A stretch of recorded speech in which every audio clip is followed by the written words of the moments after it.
Yo Mina, video kali ini adalah lanjutan alur cerita anime The Beginning After the End episode 2. Oke, tanpa lama-lama kita langsung masuk saja ke alur ceritanya. Let's go!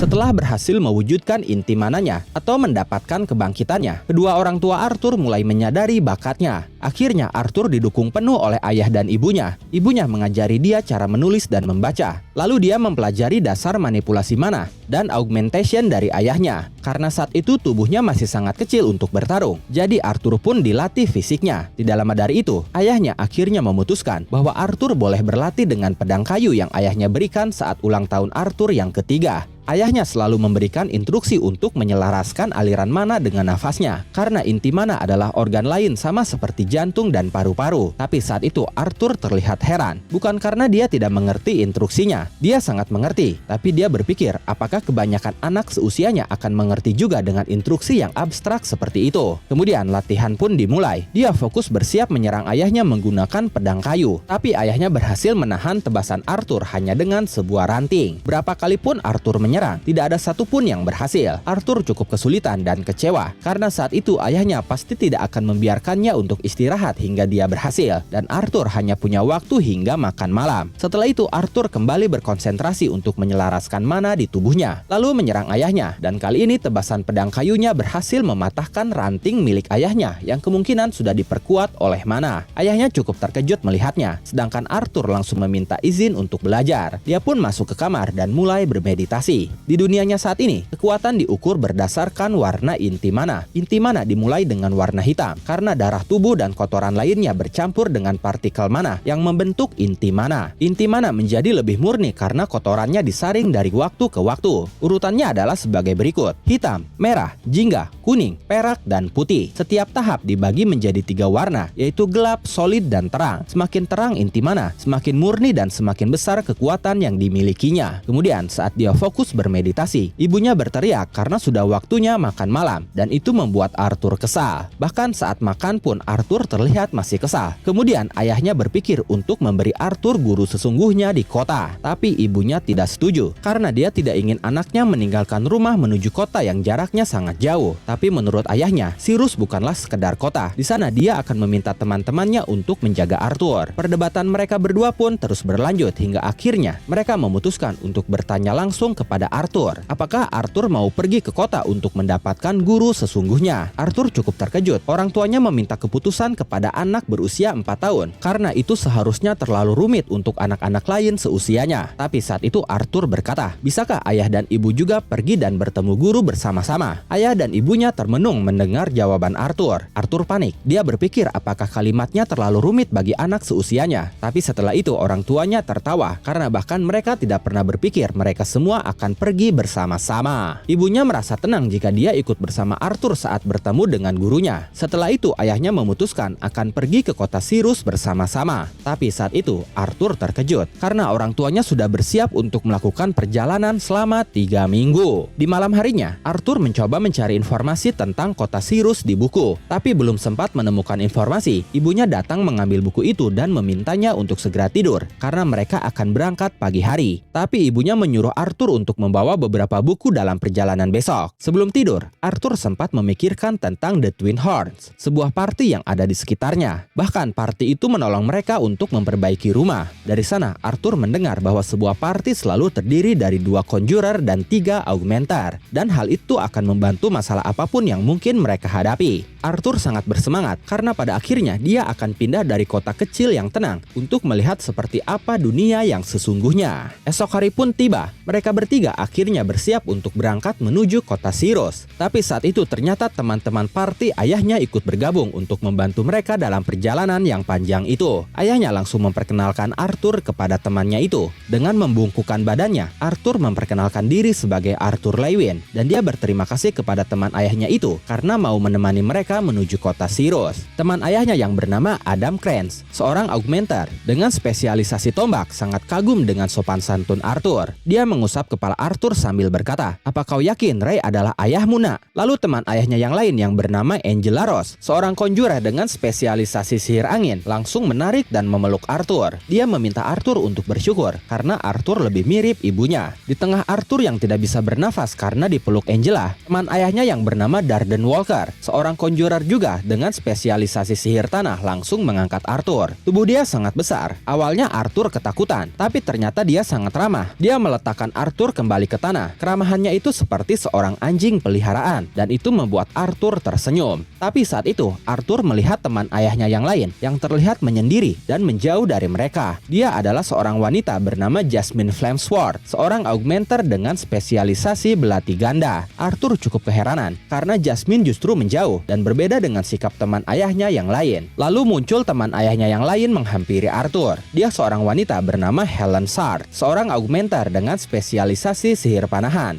Helen mengatakan bahwa Arthur tidak perlu mengkhawatirkan Jasmine karena dia hanya perlu membiasakan diri dengan Arthur. Kemudian setelah memasukkan perbekalan mereka ke dalam kereta kuda yang bukan ditarik kuda, mereka pun berangkat. Arthur terlihat sangat senang saat itu. Di malam hari, mereka diserang oleh hewan liar, tapi Ray, Jasmine, dan Helen berhasil mengalahkan semua hewan liar itu. Kemudian mereka membuat api unggun dan membakar hewan liar itu. Tapi saat itu Arthur justru terlihat sedih dan kecewa. Helen mengira hal itu karena Arthur ketakutan setelah diserang hewan liar dalam perjalanan pertamanya. Tapi kemungkinan sebenarnya Arthur ingin bertarung mengalahkan hewan-hewan itu. Lalu Helen bertanya, apakah Arthur benar seorang penyihir jenius? Dan apakah benar Arthur membangkitkan inti mananya di usia 1 tahun? Saat itu Adam mendengar perbincangan mereka berdua. Lalu dia berdiri dan berniat ingin melakukan pemanasan sebelum tidur. Kemudian karena Ray pernah bercerita bahwa dia pernah bertarung melawan anaknya, Adam pun meminta izin untuk bermain dengan Arthur sebentar. Arthur dengan wajah malasnya berkata di dalam hatinya, "Pemanasan saja sendiri." Lalu Ray mengatakan kepada Adam untuk berhati-hati karena dia baru melatih kekuatan sederhana dan pelatihan mana ke dalam pertarungan. Setelah itu Adam langsung membawa Arthur. Arthur berkata di dalam hatinya, "Anak-anak normal seusiaku mungkin hampir tidak bisa menaiki tangga, tapi kurasa tidak akan ada yang menganggap berkelahi denganku adalah hal yang tidak biasa." Adam terlihat bersemangat melawan Arthur. Arthur pun sudah melakukan pemanasan dengan pedang kayunya, dan Adam pun terlihat serius. Dia mengeluarkan tombak mananya. Setelah melihat itu, Arthur terlihat ketakutan. Dia menatap ke arah yang lain, tapi mereka hanya tersenyum. Arthur merasa Adam itu orang yang menggebu-gebu dan bersemangat, jadi dia berharap ada orang yang menghentikan pertarungan mereka. Lalu tiba-tiba terjadi telepati antara ayah dan anak. Ray berkata, "Hajar dia, nak." Arthur berkata, "Tidak berguna." Tapi pada akhirnya Arthur menerima pertarungan itu dan dia mulai fokus, lalu memegang pedangnya seperti Raja Grey di kehidupan masa lalunya. Setelah itu mulai menyelaraskan mananya ke seluruh tubuh dari inti mananya. Kemudian Arthur mulai maju, sementara Adam sudah bersiap bertahan. Tapi saat pedang Arthur akan menyentuh tombak Adam, tiba-tiba Arthur menghilang dari pandangan Adam dan muncul di belakangnya. Sayangnya, karena tubuh Arthur kecil, dia kehilangan keseimbangan saat mendarat. Adam sangat terkejut melihat pergerakan Arthur, tapi dia juga sangat bersemangat. Kemudian Arthur menyalurkan mana ke pedangnya dan menyerang Adam. Adam tidak mau kalah. Dia menyerang balik dengan tombaknya, tapi Arthur dengan lincahnya menghindari serangan itu dengan menunduk. Setelah itu dia langsung menubrukkan badannya ke atas untuk menyerang Adam. Saat Adam kehilangan keseimbangan, Arthur mencoba menebaskan pedang kayunya, tapi Adam masih bisa menggagalkan serangan itu dengan mencoba untuk menendang kepala Arthur. Sayangnya Arthur pun bisa menghindari tendangan itu, dan saat Arthur lengah setelah menghindar, Adam berjalan menghampirinya dan langsung menyerang punggung Arthur dengan tombaknya. Pada saat itu, hukum gerak Newton yang ketiga muncul di pikiran Arthur. Hukum itu berbunyi, untuk setiap aksi, ada reaksi yang sama dan berlawanan. Setelah mempraktekkan hal itu, ternyata Adam yang menyerang pun ikut terhempas berlawanan bersamaan dengan Arthur. Tapi reaksi yang berlawanan itu sangat menyakitkan bagi Arthur. Seketika, Adam langsung dipukul kepalanya oleh Darden karena Adam terlalu berlebihan. Adam berkata kepada Ray, "Belum mengajarinya bertarung katamu?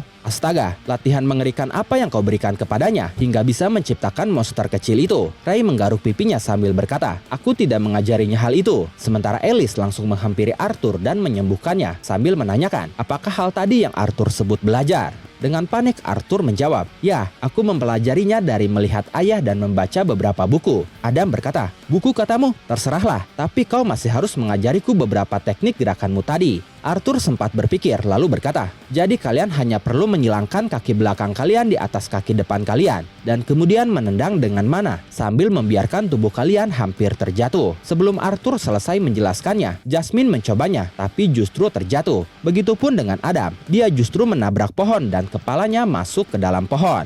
Beberapa hari berlalu, ulang tahun Arthur pun sudah terlewati. Jasmine memberikan sebuah belati sebagai hadiah ulang tahun dan sebagai ucapan terima kasih sebagai teknik yang diajarkan Arthur. Mereka pun saat itu sedang beristirahat mandi di sebuah air terjun. Mereka bersenang-senang saling bercanda di sana. Pelatihan Adam, Helen, dan Ray masih berlanjut dengan kemajuan yang lumayan. Tapi Arthur dikejutkan oleh Jasmine yang berhasil mempelajari beberapa teknik. Arthur sangat terpukau bagaimana Jasmine bisa menangkap instruksi Arthur dengan sangat cepat, terutama saat mempelajari langkah tipuan. Setelah selesai mandi dan bersenang-senang, mereka pun bersiap untuk kembali melanjutkan perjalanan. Di tengah perjalanan, Adam mengatakan kepada Arthur bahwa Ray selalu membuat mereka dalam masalah. Tapi Helen mengatakan bahwa dia sangat yakin Ray bukanlah satu-satunya yang sering membuat masalah. Bahkan ada saat ketika Adam secara tidak sengaja memicu masalah besar. Dengan panik, Adam mengelak dan mengatakan bahwa itu hanya insiden kecil. Sementara saat itu, Arthur menyadari bahwa ibunya terlihat sedang gelisah. Arthur pun menanyakan hal itu, tapi ibunya mengatakan bahwa dia hanya sedang kelelahan. Setelah itu, Arthur kembali membaca buku yang dia bawa, tapi dia merasakan aura tidak nyaman dari sampingnya, di mana ternyata di sana ada Jasmine yang sedang menatap ke arah Arthur, seakan-akan berkata, ajari aku yang lainnya. Lalu tiba-tiba mereka semua terguncang. Semuanya panik dan bertanya-tanya apa yang terjadi.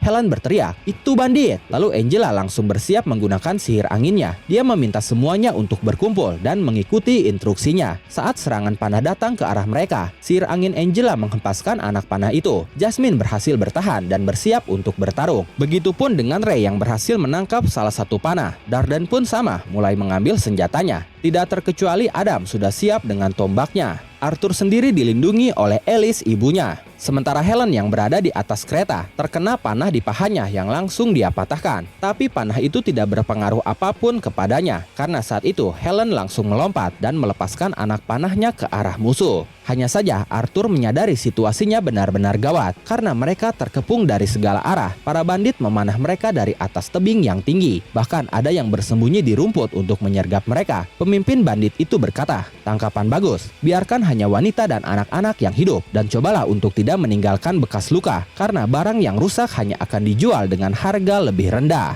Arthur berkata di dalam hatinya, sepertinya aku sudah hidup dalam gelembung terlalu lama. Aku hampir lupa bahwa setiap dunia punya bagian kotorannya sendiri seperti mereka. Dan apa maksud mereka barang rusak? Setelah itu Arthur terlihat marah. Dia perlahan mulai beranjak sambil bersiap menarik pedang kayunya. Tapi itu mengakhiri alur cerita anime The Beginning After the End episode 2. Tetap nantikan kelanjutannya hanya di Animangati.